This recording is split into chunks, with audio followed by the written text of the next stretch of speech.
Everyone, welcome back to our Roots Kids Tutor. In this video lecture, we will discuss about basic concept of practice set 1.3. First of all, we will discuss in this video lecture difference between the congruent triangle and similar triangle. तो इनमें difference क्या होता है वो पहले हम discuss करते हैं। तो ये जो हमें दिया गया है कॉन्ग्रुएंट ट्रायंगल में क्या रहता है कि शेप और साइज क्या रहती है, इनकी सेम रहती है। इनकी जो शेप और साइज क्या रहेगी कॉन्ग्रुएंट ट्रायंगल की सेम रहती है। एंड जैसे कि ये ट्रायंगल है तो ये भी ट्रायंगल रहेगा और जो इसका मेज़रमेंट रहेगा वही इसका मेज़रमेंट रहेगा। और कॉन्ग्रुएंट ट्रायंगल का सिंबल क्या होता है, ये होता है बेटा। तो इस सिंबल को देखकर हम आइडेंटिफाई कर सकते हैं कि ये दोनों ट्रायंगल क्या है, कॉन्ग्रुएंट है। तो ये दोनों ट्रायंगल कब कॉन्ग्रुएंट रहेंगे, जब इनके करस्पॉन्डिंग एंगल आपस में कॉन्ग्रुएंट रहेंगे एंड करस्पॉन्डिंग साइड भी आपस में कॉन्ग्रुएंट रहेगी। तो हम कह सकते हैं कि ट्रायंगल ABC कॉन्ग्रुएंट है ट्रायंगल PQR के। तो यहाँ पर बेटा एंगल ए किसके कॉन्ग्रुएंट हो जाएगा, इसका करस्पॉन्डिंग एंगल एक दूसरे के इक्वल होता है, कॉन्ग्रुएंट होता है। तो एंगल ए कॉन्ग्रुएंट हो जाएगा एंगल P के एंड एंगल B कॉन्ग्रुएंट हो जाएगा एंगल Q के एंड एंगल C कॉन्ग्रुएंट हो जाएगा एंगल R के। तो इनके एंगल भी एक दूसरे के कॉन्ग्रुएंट कर दिया अब हमने। अब ये क्योंकि ये कॉन्ग्रुएंट ट्रायंगल है तो इनके करस्पॉन्डिंग साइड भी एक दूसरे के कॉन्ग्रुएंट रहेंगे। तो यहाँ पर ए बी कॉन्ग्रुएंट हो जाएगा किसके, ए बी के साथ कौन सा करस्पॉन्डिंग साइड आएगा, PQ आएगा। ए बी के साथ कौन सा करस्पॉन्डिंग साइड आएगा बेटा, ए बी के साथ PQ आएगा। एंड BC के साथ क्या आएगा, QR आएगा। एंड AC के साथ क्या आएगा, PR आएगा। तो यहाँ पर हम लिख सकते हैं कि AB कॉन्ग्रुएंट हो गया PQ के एंड BC कॉन्ग्रुएंट हो गया QR के एंड AC कॉन्ग्रुएंट हो गया PR के। तो हम कह सकते हैं कि ट्रायंगल ABC कॉन्ग्रुएंट हो गया ट्रायंगल PQR के, क्योंकि इनके करस्पॉन्डिंग एंगल एक दूसरे के कॉन्ग्रुएंट है एंड इनकी करस्पॉन्डिंग साइड भी एक दूसरे के कॉन्ग्रुएंट है। तो हम कह सकते हैं कि ये दोनों ट्रायंगल एक दूसरे के कॉन्ग्रुएंट है। आई होप बेटा ये क्लियर होगा आपको। अब हम सिमिलर ट्रायंगल देखते हैं। तो सिमिलर ट्रायंगल में क्या होता है, साइज क्या रहती है इनकी, डिफरेंट रहती है एंड शेप सेम रहता है। जैसे कि ये ट्रायंगल है तो ये भी एक ट्रायंगल है, लेकिन इसमें क्या है, साइज का डिफरेंस है। ये बड़ा ट्रायंगल है एंड ये क्या है, छोटा ट्रायंगल है। तो इन सिमिलर ट्रायंगल में क्या होता है कि इनके करस्पॉन्डिंग एंगल क्या रहते हैं, आपस में कॉन्ग्रुएंट रहते हैं, लेकिन इनके जो करस्पॉन्डिंग साइड का जो रेशियो रहता है वो आपस में इक्वल होता है। जैसे कि अगर जो हमें बोला गया है कि ये ट्रायंगल इसके कॉन्ग्रुएंट है तो इनके जो करस्पॉन्डिंग एंगल आपस में इक्वल हो जाएंगे। ये एंगल ए के साथ में क्या आएगा, एंगल P के। एंगल ए के साथ कौन सा करस्पॉन्डिंग एंगल आएगा, एंगल P आएगा। तो एंगल ए कॉन्ग्रुएंट हो जाएगा एंगल P के एंड एंगल B के साथ कौन सा करस्पॉन्डिंग आएगा, एंगल Q आएगा। एंगल C के साथ में एंगल R आएगा। तो यहाँ पर हम लिखेंगे एंगल B कॉन्ग्रुएंट हो गया एंगल Q के एंड एंगल C कॉन्ग्रुएंट हो जाएगा एंगल R के। लेकिन इनकी जो करस्पॉन्डिंग साइड का जो रेशियो होता है वो आपस में क्या होता है, इक्वल होता है। तो यहाँ पर हम लिखेंगे AB के साथ कौन सा करस्पॉन्डिंग साइड आएगा बेटा, PQ आएगा। तो AB अपॉन PQ इक्वल हो जाएगा किसके, BC के साथ कौन सा करस्पॉन्डिंग साइड आएगा, QR आएगा। तो BC अपॉन QR हो जाएगा जो कि इक्वल होगा किसके, AC अपॉन PR के साथ। AC के साथ कौन सा करस्पॉन्डिंग साइड आएगा, PR आएगा। तो यहाँ पर हम लिखेंगे AB upon PQ equal BC upon QR equal AC upon PR।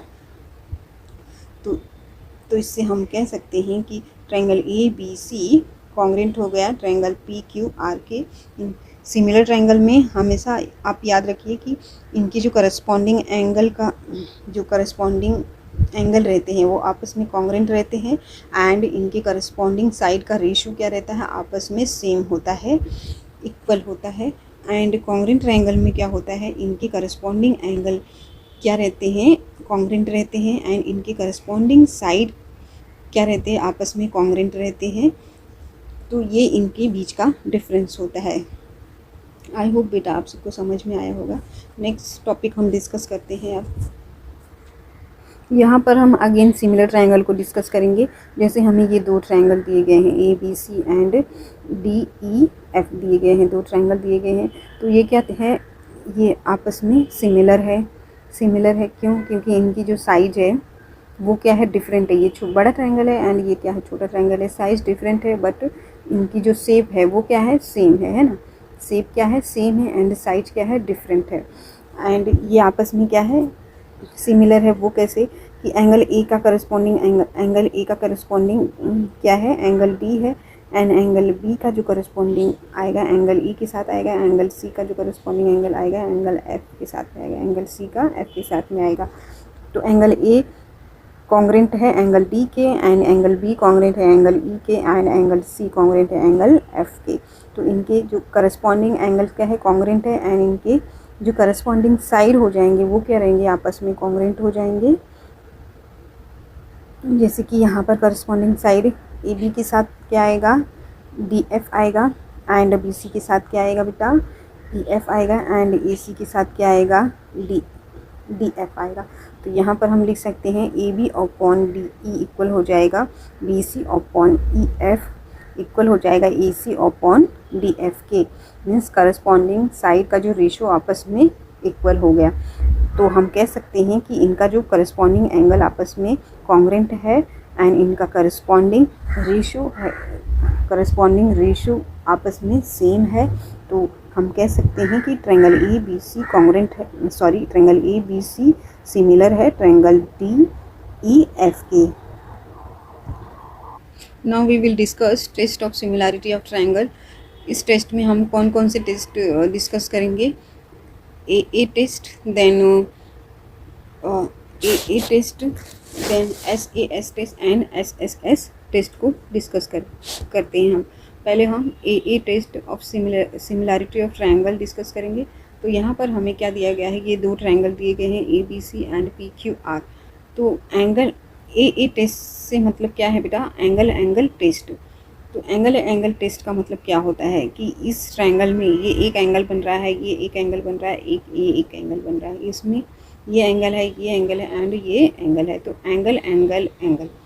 Angle test. तो इस वीडियो लेक्चर में हम एंगल टेस्ट डिस्कस करेंगे। एंगल टेस्ट में हम क्या करते हैं कि यहाँ पर एंगल ए क्या है, किसके कॉन्ग्रेंट है, एंगल पी के, है ना। एंड एंगल बी कॉन्ग्रेंट है किसके, एंगल क्यू के। एंड एंगल सी कॉन्ग्रेंट है किसके बेटा, एंगल आर के। तो यहाँ पर ये जो एंगल देख रहे हैं आप, ये आप देखकर आइडेंटिफाई कर सकते हैं कि कौन सा एंगल किसके साथ में आ रहा है। ये यहाँ पर सिंगल कर्व है, मीन्स यहाँ पर एक एंगल ए किसके साथ में आएगा, एंगल पी के। यहाँ पर डबल कर्व है तो यहाँ पर एंगल बी किसके साथ में आएगा, एंगल क्यू के। एंड एंगल सी किसके साथ में आएगा, एंगल आर के साथ में। तो ये क्या है, आपस में क्या है, कॉन्ग्रेंट है। इनके जो करस्पॉन्डिंग एंगल है क्या है, आपस में कॉन्ग्रेंट है। तो हम कह सकते हैं एंगल टेस्ट से ये दोनों ट्रायंगल आपस में सिमिलर हो जाएंगे। तो यहाँ पर बेटा हम यहाँ पर लिख सकते हैं कि triangle A B C and triangle P Q R में एंगल, इनका जो करस्पॉन्डिंग एंगल ए है एंगल पी के साथ में आएगा। तो एंगल ए कॉन्ग्रेंट हो गया एंगल पी के एंड एंगल बी कॉन्ग्रेंट हो जाएगा एंगल क्यू के एंड एंगल सी कॉन्ग्रेंट हो जाएगा एंगल आर के। तो हम कह सकते हैं जब इनके करस्पॉन्डिंग एंगल आपस में कॉन्ग्रेंट है तो ये जो ट्रायंगल है क्या सिमिलर हो जाएगा, कैसे, by angle test of similarity of triangle से। तो यहाँ पर हम लिखेंगे angle A B C triangle A B C congruent हो जाएगा ट्रायंगल पी क्यू आर के by A test of similarity से, एंगल टेस्ट से। आई होप बेटा आपको ये समझ में आया होगा। अब हम नेक्स्ट टॉपिक क्या देखेंगे, angle test of similarity of triangle देखते हैं बेटा। तो यहाँ पर हम एंगल टेस्ट से आपको पता चल रहा है कि यहाँ पर सिर्फ दो एंगल की बात हो रही है। तो यहाँ पर क्या होगा, दो एंगल आपस में के जो ट्रायंगल है, triangle A B C and triangle P Q R में दो एंगल आपस में कॉन्ग्रेंट होंगे। इसमें इनके दो करस्पॉन्डिंग एंगल आपस में कॉन्ग्रेंट है। Angle test of similarity of triangle से हमें क्या पता चलता है कि angle A congruent angle P के, angle B congruent angle Q के। जब दो एंगल आपस में, जब किसी ट्रायंगल के दो करस्पॉन्डिंग एंगल आपस में इक्वल है तो उनका जो थर्ड एंगल ऑटोमेटिक वो क्या हो जाएगा, एंगल कॉन्ग्रेंट हो जाएगा, इक्वल हो जाएगा। तो यहाँ पर हम लिखेंगे ट्रायंगल ए बी सी, है ना। यहाँ पे triangle A B C and triangle P Q R में हमने क्या देखा कि एंगल ए क्या है, कॉन्ग्रेंट है एंगल पी के। एंगल ए का करस्पॉन्डिंग एंगल क्या आएगा, पी आएगा, है ना। तो यहाँ पर लिखेंगे एंगल ए कॉन्ग्रेंट है एंगल पी के, एंगल बी का करस्पॉन्डिंग एंगल किसके साथ आएगा, एंगल क्यू के साथ में आएगा। तो यहाँ पर लिखेंगे एंगल बी कॉन्ग्रेंट हो जाएगा एंगल क्यू के। तो अगर जो दो ट्रायंगल किसी ट्रायंगल सिमिलर ट्रायंगल में दो ट्रायंगल क्या है, ये कॉन्ग्रेंट है ना, तो इनके जो तीसरा एंगल हो जाएगा वो ऑटोमेटिक वो कॉन्ग्रेंट हो जाएगा, क्योंकि जो ट्रायंगल का टोटल मेजरमेंट कितना होता है, ट्रायंगल कितने डिग्री का रहता है, 180 डिग्री का रहता है। तो अगर जो ये 60 है तो ये 60 है, तो ये ऑटोमेटिक 60 हो जाएगा। ओके बेटा, आई होप यहाँ तक क्लियर होगा। देन यहाँ पर हम लिखेंगे एंगल सी कॉन्ग्रेंट हो जाएगा एंगल आर के, क्योंकि इनके दो करस्पॉन्डिंग एंगल आपस में इक्वल है, तो थर्ड एंगल भी आपस में कॉन्ग्रेंट हो जाएगी, मीन्स इक्वल हो जाएगी। तो यहाँ पर हमने लिखेंगे triangle A B C congruent हो जाएगा ट्रायंगल पी क्यू आर के बाई एंगल टेस्ट से। ये रॉन्ग है, एंगल टेस्ट से ये क्या हो जाएगा, सिमिलर हो जाएगा।